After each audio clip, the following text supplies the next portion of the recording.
Good morning, students. This is Suprita Lakshmi with a video lecture on the topic Tools of Recombinant DNA Technology from the chapter Biotechnology, Principles and Processes from class 12. Today, we shall first focus on cloning vectors. So, what are cloning vectors? These are vectors which are used for preparing recombinant DNA, that is, for inserting the DNA of our choice or desired gene. Vectors are used as carriers to deliver the desired foreign DNA into the host cell. A vector must possess the following features when acting as a cloning vehicle. First, it should be easily isolated from the organism, and it should be small in size because the larger vector DNA molecules have the possibility of breaking during purification. Now let's look at the characteristics of a cloning vector. The first characteristic that a cloning vector requires is an origin of replication. It needs a good selectable marker and a recognition site. And then there are vectors which are used in plants and animals. First, let's look at the origin of replication as a characteristic. The sequence from where replication starts is known as ori. This sequence is also responsible for controlling the copy number of the linked DNA. So, if many copies are to be recovered, the vector must have a high copy number. And this is why we need a good origin of replication in the vector. The next characteristic is a selectable marker.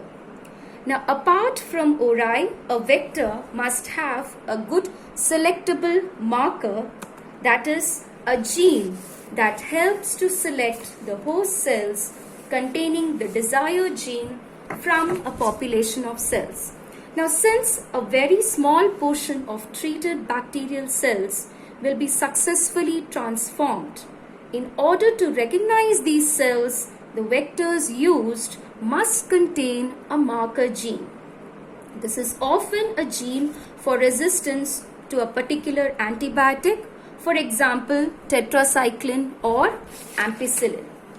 Now, at the end of the process, any transformed bacterial cell can be identified by growing the bacteria on a medium containing any of these antibiotics. So hence, by using these common selectable markers, which could be an antibiotic resistance or an enzyme which can change the color of the substrate, by these methods we can select the transformed cells. The next characteristic feature that the cloning vector must possess are cloning sites. This is a site where DNA has to be cloned or where the DNA is inserted. This is usually a restriction enzyme site present in any of the selectable marker regions, as you can see in the picture. Example, here you can see that the BAM-H1 restriction enzyme site is the cloning site for a selectable marker tetracycline. So, since these sites are used for inserting the foreign gene. Now, presence of a unique restriction site allows a particular enzyme to cut the vector only once. Most of the commonly used vectors contain unique recognition sites for several restriction enzymes in a small region of DNA, which is referred as the polylinker or the multiple cloning site. Now, the polylinker provides flexibility to the scientist in the choice of restriction enzyme that can be used for cloning. So, you can see here that there are multiple cloning site contains multiple opportunities for various restriction enzymes to act. Let's look at cloning vectors in plants and animals. Now for vectors for cloning genes, we have learnt the technique of transferring genes into plants and animals from bacteria and viruses only.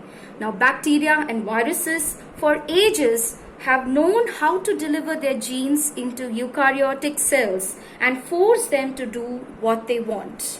You can see in this example the bacteria Agrobacterium tumefaciens, a pathogen of several dicot plants, is able to deliver a piece of DNA known as tDNA to transform normal plant cells into a tumor and direct this tumor to produce chemicals required by the pathogen.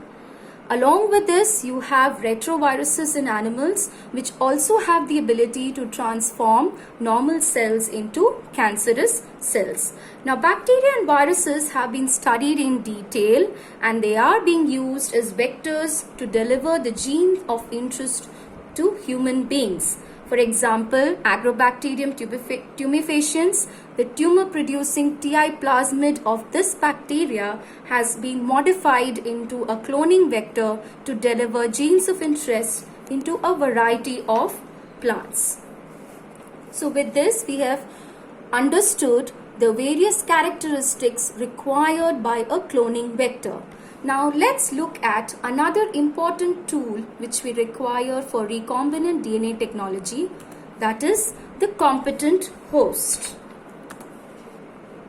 Now DNA, as we know, is a hydrophilic molecule that cannot pass through the cell membrane of the host. By hydrophilic, we mean water loving. Now we know that the cell membrane has a hydrophobic moiety in its content and hence it does not allow the DNA to pass through the cell membrane. Hence, in order to force the bacteria to take up the plasmid, the bacterial cells must first be made competent by treating them with calcium ions. Now there are various methods of introducing the rDNA into the host. They are heat shock or electroporation, microinjection, ballistic gun method, and use of disarmed pathogen. Now let's look at each one of them one by one. We'll begin with heat shock or the electroporation method. The plasma membrane of host cell is made permeable to facilitate the entry of foreign DNA. Now for this, the bacterial cells are treated with specific concentration of calcium chloride solution, which helps in making the pores in the cell membrane. The method followed is the cells are treated with calcium chloride and then incubated with the recombinant DNA on ice. This is followed by placing them briefly at 42 degrees Celsius for a minute or so, and this acts as a heat shock, and then immediately put them back in ice. This methodology facilitates the entry of foreign DNA into the host. The next method is microinjection. The foreign DNA are introduced directly into the nucleus of the plant or animal cells by using micropipettes. As you can see in this diagram, microinjections are used to introduce the foreign DNA directly into the nucleus of the cell. We have another method which is the ballistic or gene gun method. Here, microparticles of gold or tungsten particles are coated with foreign DNA and are bombarded into the target host cells with high velocity using the gun.